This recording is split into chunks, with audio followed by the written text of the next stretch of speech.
Do you have any general business philosophies or ethos that a CEO lives by? One that always sticks with me is the 5 behaviours of an effective team. I think it's Patrick Lencioni, and the base of the pyramid being trust. And that as a leader, one of the key roles I have is to create opportunities for my team members to build trust among themselves, build relationships.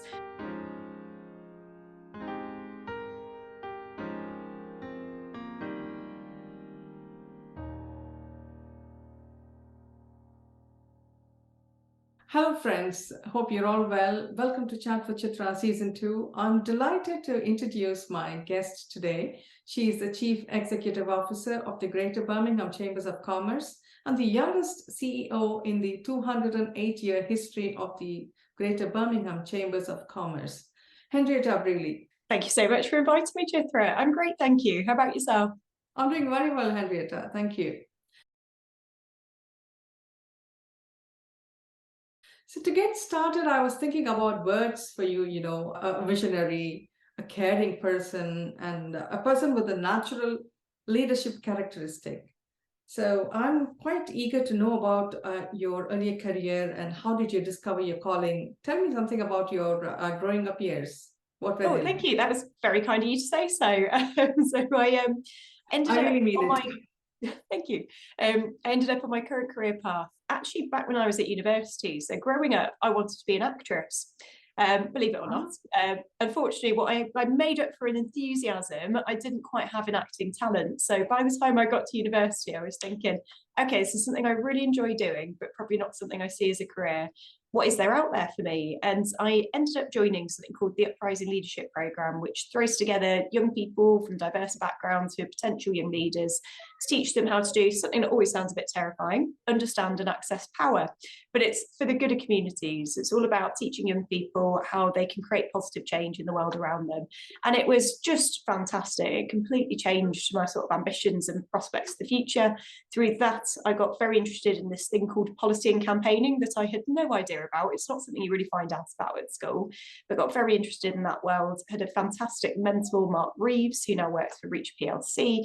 He taught me through what careers in public affairs look like, taught me through how to apply for jobs in the area, and then critically opened up his contact book, reached out to a few folks in his network and said, would anyone be willing to grab a cup of tea, potentially even offer some work experience to the student who's interested in policy? My former manager at the Chamber answered, and the rest is history. I started as an intern in the policy team about 11 years ago now and worked my way up through the Chamber, becoming Chief Executive as I am today. That's so very inspiring. I'm sure, you would have had a lot of advancement, progress, right from where you started to where you are today. And yes, we see you today as the CEO.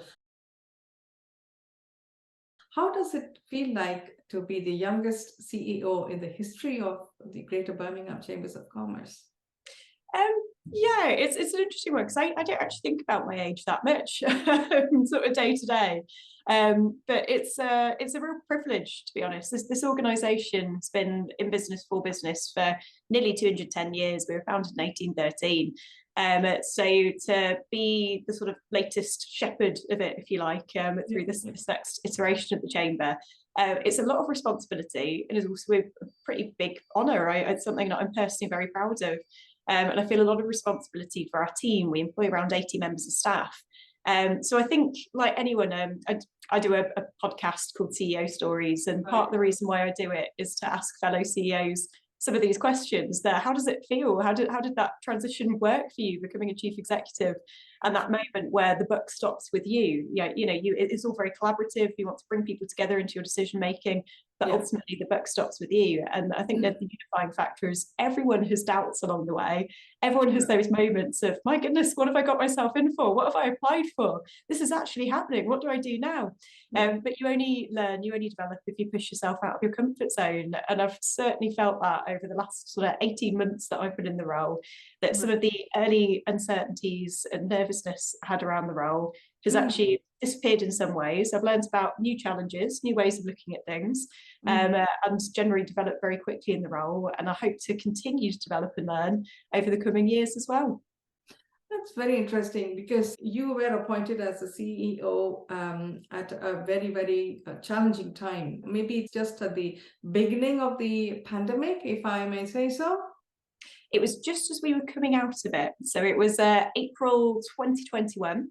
Ah, When we were in that strange old world of what does the future of work look like? Will yeah, anyone ever want to network in person again, or are we going to be on Zoom forever? absolutely. Will we be hybrid working? What even is hybrid working? Then Mm, Omicron emerging as a new variant, and sort of risks of would we be going back into lockdown?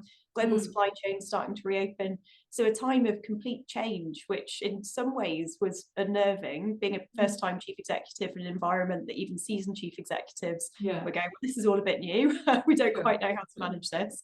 But in Mm, many ways, also really reassuring because we were all learning together. I've got a fantastic network through the chamber of other chief executives and leaders in business, a fantastic board, fantastic mentors, such a passionate advocate for mentoring, and being able to have all of those supportive people as a sounding board and go through that journey together on what this new way of working looks like.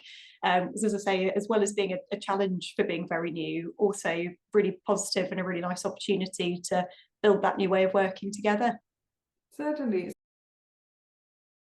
You did mention there was a lot of risk at the time you started as the CEO. So do you think career-wise it's a big jump forward for you? I think it is for anyone becoming a chief executive. Like I was director of policy and strategic relationships before I became chief executive. So I was an executive director of the chamber. I'd got a lot of board level experience. We're very collaborative as a top team, so we'd all been contributing to our overall chamber strategy. But still, that moment of stepping from being one of the top team to being, as I say, where the book stops with you as chief executive and having to make decisions in a complex environment, it is something that I think you can read all the books. I do love a bit of leadership literature. You can get involved in all of the events. We run a campaign called Growth Through People, which is all about leadership and people management skills.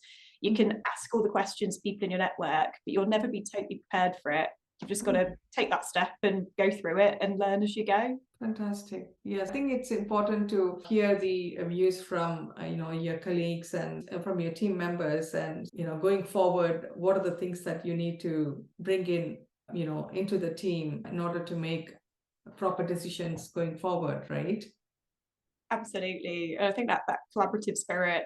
I mean, I had a great bit of advice when I started in this role, which was it's something like you've got two eyes, two ears, and one mouth. Use them in that proportion. Because I will only ever have my perspective. I will only ever know what I know and process things through my brain. And having a team of individuals at all stages of the business around me who are seeing things from a different perspective, be it from their backgrounds and experiences, be it from their particular areas of expertise, it's Mm. very much the role of any leader to try and pull all that together and tap into all of that knowledge, that experience, those different ways of looking at the world that come from having that wider team. So absolutely collaboration and leadership, particularly in an environment like this where it is still moving fast. I think week to week, Yes, I sure. think the whole business community That's very develops a bit of a interesting, and nest. yeah, that's very interesting and quite challenging also at times. I'm sure, but we're still making great progress since the pandemic started. What are the leadership qualities that make you successful at diverse pursuits? How would you describe your leadership style, and how do you think it has evolved over time? Yeah, I think there's probably a few things. I think one thing that comes into everyone's leadership journey, if they're honest, is opportunities coming up at the right time. So you can be sort of tenacious, focused, always looking to develop your skills, always looking to sort of take that next step forward. But you do also sometimes need that fortunate opportunity of the right thing coming along at the right time. In my case, like I say, the mentor that introduced me to the chamber right at the beginning of my career, the Mm, timing of the role of chief executive when that became available and when I was thinking about what I want to do next in my career, all mm, of these things do come together. But then in terms of personality trait, obviously opportunities, you do have to go out and look for them and then be ready to take them when they appear. So that certainly comes into it, that sort of willingness to go, do you know what, I'm willing to challenge myself. And a mindset I've always tried to develop is one of, it's not my job to tell me I'm not ready. So if I see something that I'm going, I really think I can make a positive contribution here, I really think I can bring something to this, then I see no harm at all in throwing my hat into the ring and seeing what happens. Because actually, if in the case of this role, in the case of previous roles, if board members and interviewers had gone, actually, we think we've got a stronger candidate, or actually, I think you need to develop these skills in order to get to this point. That's feedback I would have taken on board and then worked on. But as it happens, I found out I was the right candidate for the role simply by putting myself forward. So that always being ready to back yourself and say, it's not your job to say, I'm not ready yet, just give it a go and see what happens. And then keep learning. So I am so conscious that there is so much out there that I don't know. And having that opportunity to keep learning from other leaders in business, keep learning from other members of the team, and find out all their perspectives all helps in terms of that leadership style. Yes, you said it rightly.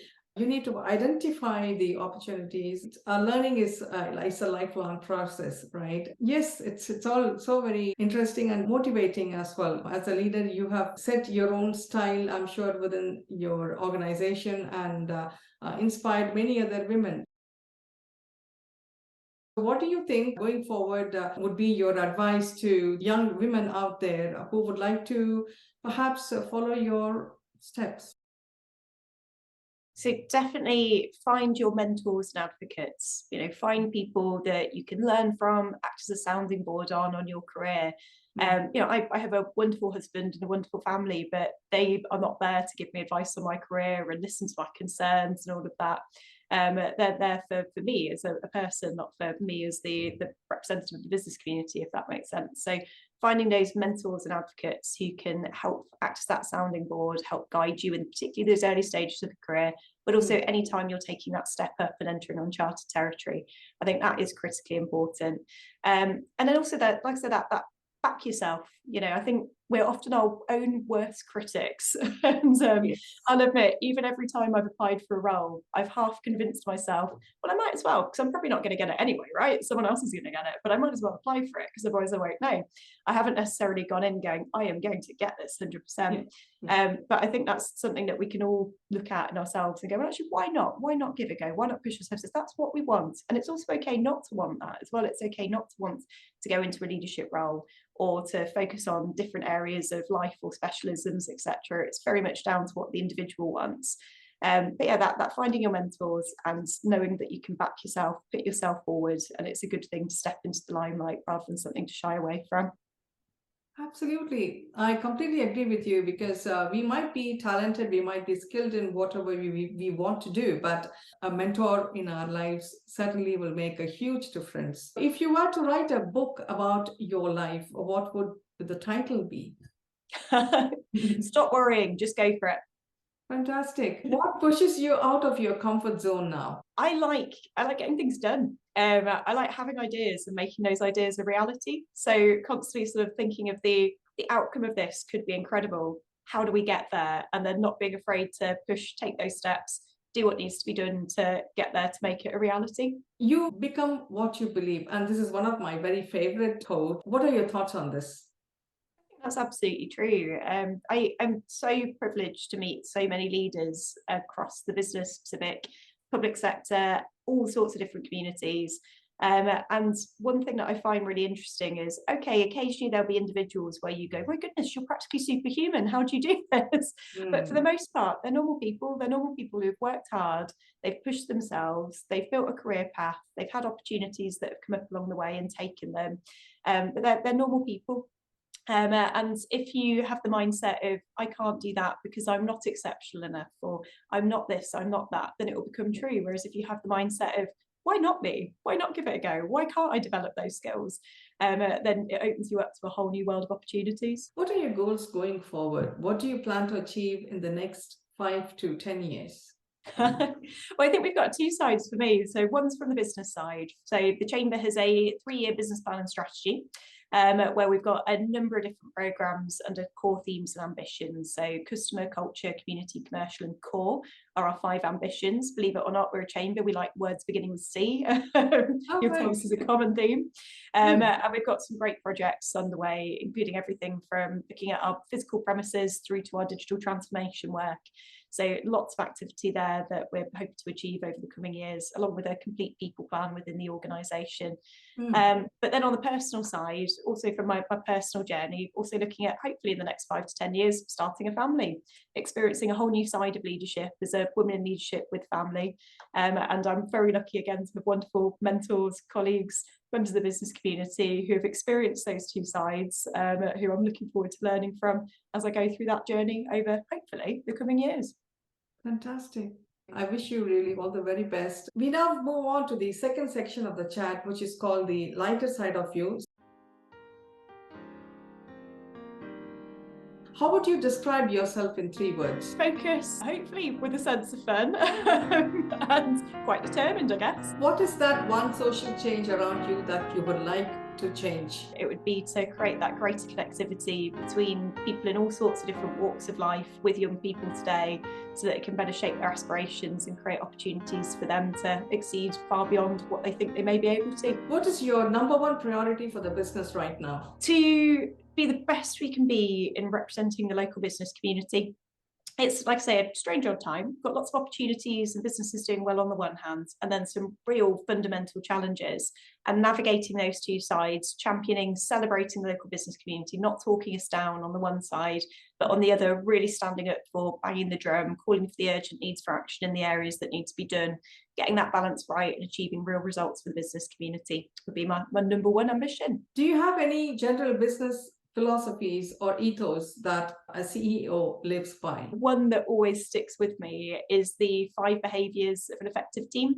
I think it's Patrick Lencioni, and the base of the pyramid being trust. And that as a leader, one of the key roles I have is to create opportunities for my team members to build trust among themselves, build relationships, which in a hybrid environment can be challenging. So building in those moments for team building, for socialising, those ways of bringing people together, so they're building that trust, building those relationships, which is the basis of any cohesive team. What do you do in your free time? What are your outside interests? I love a bit of walking all sorts of different places across the UK, but also around the world. Love travelling. Haven't been doing as much of it in recent years as I used to, but Central and South America in particular, love travelling. I quite enjoy a bit of writing as well. I write a few columns for various things, including the Birmingham Post, and I genuinely enjoy the experience of writing.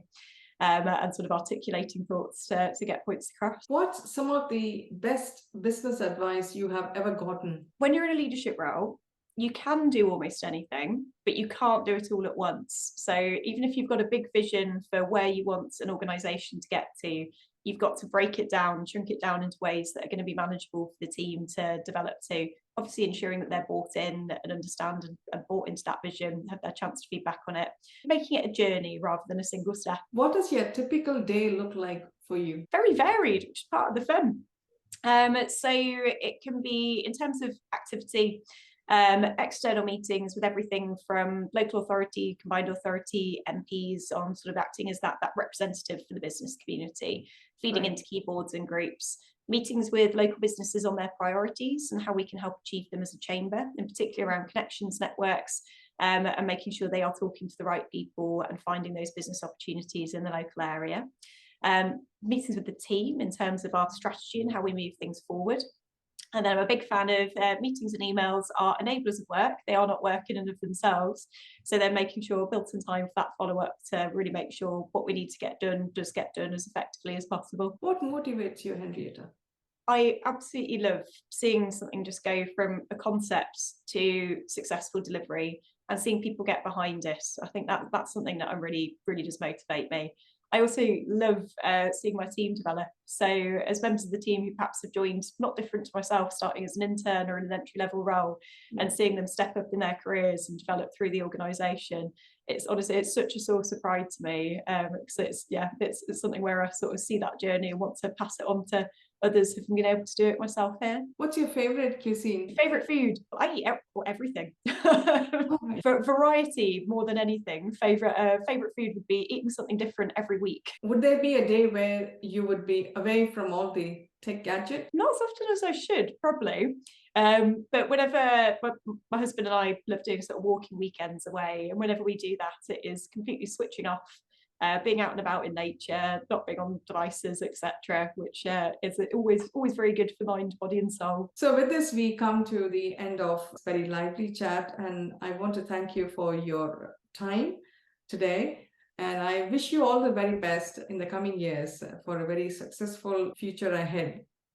Thank you very much for having me on, Chithra, and the same to you. Thank you so much.